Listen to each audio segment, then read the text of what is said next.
اس video میں ہم سورۃ الحجرات کی آیت نمبر 7 کے لفظ نمبر 34 کو سمجھیں گے۔ الراشدون، اس کلمے کو اگر توڑا جائے تو یہ راشد اور واو نون پر مشتمل ہے۔ خاص کرنے کی علامت ہے، یعنی جس کلمے کے ساتھ آتا ہے اسے خاص کر دیتا ہے۔ ایک علامت ہے، اس لیے اسے سرخ رنگ سے ظاہر کیا گیا ہے۔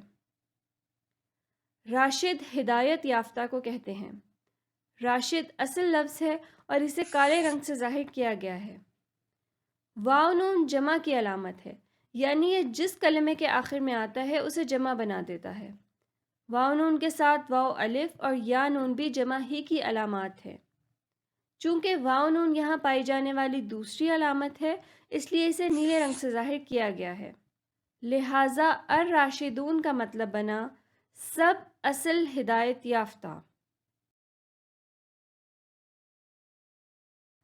یہاں یہ بات بھی غور طلب ہے کہ قرآن مجید کے لفظ راشد اور اردو کے لفظ راشد دونوں کا مادہ را، شین اور دال ہے اور دونوں کا مطلب ہدایت یافتہ ہے۔ لہٰذا قرآن مجید کا لفظ راشد اردو کا لفظ راشد بنا ہے۔ اردو میں یہ ایک نام کے طور پر بھی استعمال ہوتا ہے۔ اب ہم اولئک ھم الراشدون کا بامحاورہ ترجمہ کرتے ہیں۔ اولئک کا مطلب ہے وہ سب، ہم کا مطلب بھی وہ سب ہوتا ہے۔ جب دو ایسے کلمات جو ہم معنی ہوں وہ ساتھ ساتھ آ جائیں، چاہے وہ ہم شکل ہوں یا نہ ہوں، تو یہ طریقہ معنی کے اندر قوت پیدا کرنے کے لیے استعمال ہوتا ہے۔ گویا اولئک ہم کا مطلب بنا وہ ہی لوگ۔